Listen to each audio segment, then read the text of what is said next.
Defence দুনিয়ায় তুরস্ক এখন যা করছে একে এক কথায় বলে digital military revolution. Drone fighter jet থেকে শুরু করে ব্যালিস্টিক মিসাইল, কোন সেক্টরে কাজ করছে না তারা।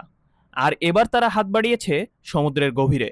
সম্প্রতি অনুষ্ঠিত সাহা এক্সপো 2026-এ তুরস্ক এমন একটা গোপন অস্ত্র দুনিয়ার সামনে এনেছে যা দেখে বড় বড় দেশের ডিফেন্স মিনিস্ট্রি রীতিমতো শকড। ইস্তাম্বুল টেকনিক্যাল ইউনিভার্সিটির একটি spin off company datum as তৈরি করেছে এই মাস্টারপিস, যার নাম সিনারিত। এটা কোনো সাধারণ সাবমেরিন নয়, এটি একটি মিনি ড্রোন সাবমেরিন বা এক্সেল ইউইভি। আর সবচেয়ে অবিশ্বাস্য ব্যাপার কি জানেন? এটা কোনো বিশাল শিপইয়ার্ড ছাড়াই সাধারণ একটা মালবাহী ট্রাকের কন্টেইনারে ভরে হাইওয়ে দিয়ে পাচার করে দেওয়া সম্ভব। শত্রুপক্ষে স্যাটেলাইট বা গোয়েন্দারা টেরই পাবে না যে ট্রাকের ভেতরে আস্ত একটা যুদ্ধজাহাজ ধ্বংস করার অস্ত্র যাচ্ছে।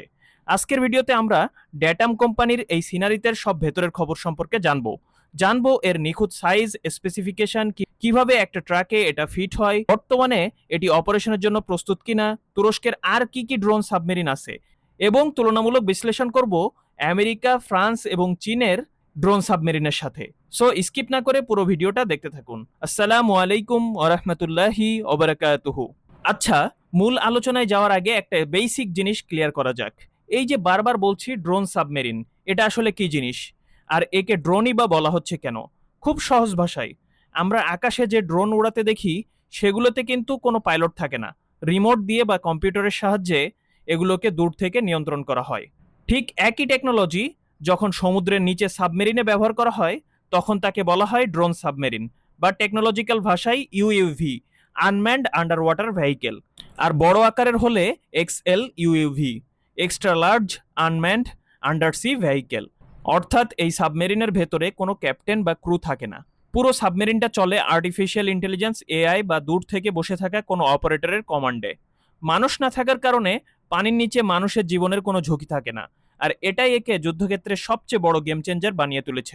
এবার আসুন ড্যাটাম কোম্পানির তৈরি এই পানির নিচের পিকআপ ট্রাক সিনারিতের আসল ক্ষমতা এবং টেকনিক্যাল পারফরমেন্সগুলোর পোস্টমর্টম করা যাক। প্রথমেই এর সাইজটা দেখুন। এর দৈর্ঘ্য লেন্থ হচ্ছে 12 মিটার এবং এর ব্যাস বা ডায়ামিটার হলো 2 মিটার। ভেতরে 3.8 মিটারের একটি মডিউলার পেলোড সেকশন রয়েছে বা কার্গো স্পেস রয়েছে, যেখানে প্রয়োজন অনুযায়ী বিভিন্ন অস্ত্র বা সেন্সর ফিট করা যায়। লজিস্টিক্যালি এটা এতটাই ফ্লেক্সিবল যে সাধারণ ট্রাকের কন্টেইনার ছাড়াও আমাদের বিমান বাহিনীর A400M কার্গো বিমানে করে একে মাত্র কয়েক ঘন্টার মধ্যে সাগরে নামিয়ে দেওয়া সম্ভব। পানির নিচে এর পারফরমেন্স কেমন? এটি সমুদ্রের 300 মিটার বা 1000 ফুট গভীরে গিয়ে নিখুঁতভাবে কাজ করতে পারে। এর অপারেশনাল গতি 4 নট এবং সর্বোচ্চ গতি 8 নট। এর সবচেয়ে বিপজ্জনক ব্যাপার হলো এটি তার ইলেকট্রনিক মোটরের কারণে পানির নিচে টানা 20 ঘন্টা একদম নিঃশব্দে চলতে পারে। এবার আসি অস্ত্রের তালিকায়, শুনলে আপনার চোখ কপালে উঠবে। এটি একসঙ্গে 12টি ভিন্ন ধরনের পেলোড বহন করতে পারে। আকিয়া ভারি টর্পেডো, এটি তুরস্কের তৈরি এক মারাত্মক টর্পেডো যার রেঞ্জ 50 কিলোমিটারেরও বেশি। আর এক আঘাতেই শত্রুর বিশাল ফ্রিগেট বা যুদ্ধজাহাজ সাগরের নিচে তলিয়ে যেতে পারে।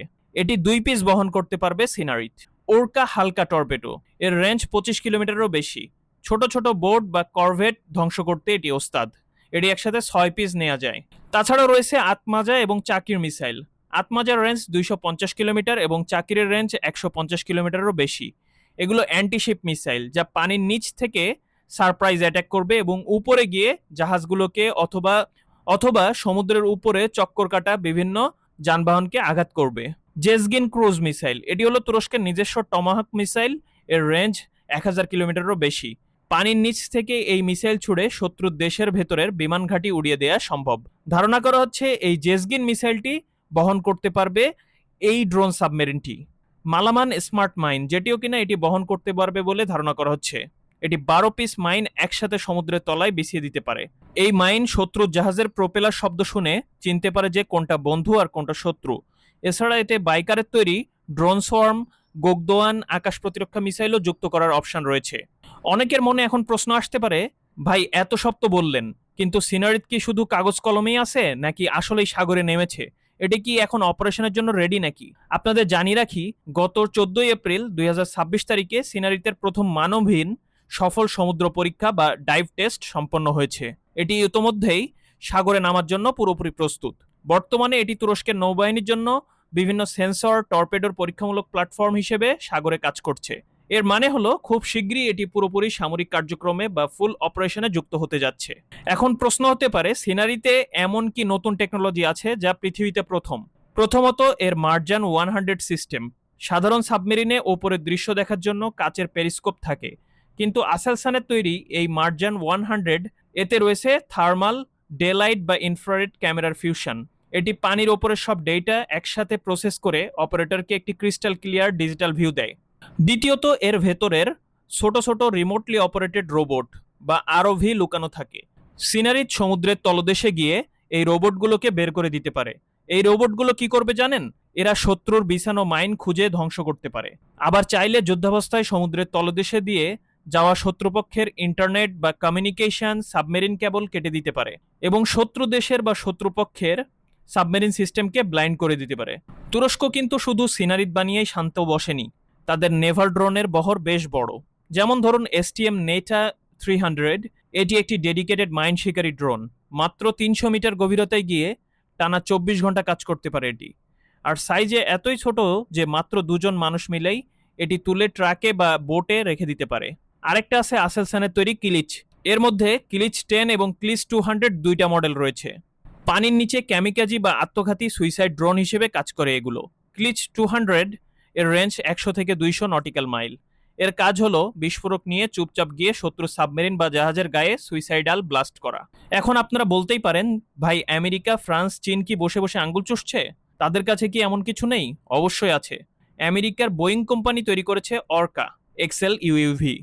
কিন্তু টুইস্টটা এখানেই, আমেরিকার অর্কা হলো একটা দানবীয় ড্রোন সাবমেরিন যার দৈর্ঘ্য প্রায় 15.5 মিটার। এত বড় ড্রোন সাবমেরিন আপনি কোনোদিনও ট্রাকে লুকিয়ে বা হাইওয়ে দিয়ে নিয়ে যেতে পারবেন না। এটার জন্য বিশাল পোর্ট বা শিপইয়ার্ড লাগবেই। ফলে আমেরিকার অর্কা কিন্তু তার সারপ্রাইজ এলিমেন্ট বা লজিস্টিক ফ্লেক্সিবিলিটি হারিয়ে ফেলে, যা সিনারিতে সবচেয়ে বড় প্লাস পয়েন্ট। এবার আসি ফ্রান্সের কথায়। ফ্রান্সের নাভাল গ্রুপ তৈরি করেছে তাদের নিজস্ব এক্সেল ইউইভি, যার নাম ইউসিইউভি বা unmanned combat under water vehicle. এর ওজন 10 টনের বেশি এবং সাইজে এটি 10 মিটারের মতো, যা পরবর্তীতে 20 মিটার পর্যন্ত বাড়ানো যেতে পারে। ফ্রান্স তাদের এই প্রজেক্ট নিয়ে বেশ জোরে সোরে এগোচ্ছে, কিন্তু এটি এখনো ডেভেলপমেন্ট পর্যায়ে এবং টেস্টিং ফেজে রয়েছে।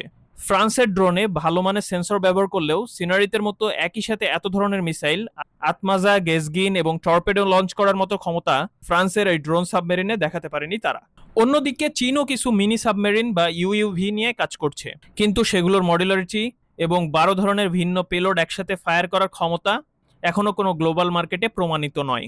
ফলে কম্প্যাক্ট সাইজ এবং ডেডলি ফায়ার পাওয়ারের দিক থেকে সিনারিতে এই মুহূর্তে গ্লোবাল রেসে অনেকটাই এগিয়ে যাবে।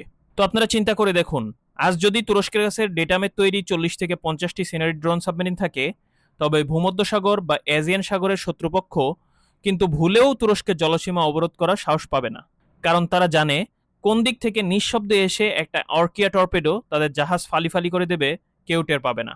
তুরস্কের এই under water game changer technology নিয়ে আপনাদের মতামত কি? আর এখন পর্যন্ত যা কিছু বললাম এই ড্রোন সাবমেরিন সম্পর্কে, এই সবগুলোই কি তাদের অতিরঞ্জন, নাকি তারা ইতোমধ্যেই এ ধরনের কিছু তৈরি করে ফেলেছে? কমেন্ট বক্সে জানান আপনাদের মতামত। আজকে এখানেই বিদায় নিচ্ছি। আরও এই ধরনের ডিফেন্স ও জিওপলিটিক্স রিলেটেড ভিডিও পেতে আমাদের সাথেই থাকুন। ডিফেন্স ডাইনামিক্স সত্য প্রচারে কুণ্ঠিত বোধ করে না। ভালো থাকুন, সুস্থ থাকুন। আসসালামু আলাইকুম ওয়া রাহমাতুল্লাহি ওয়া বারাকাতুহু।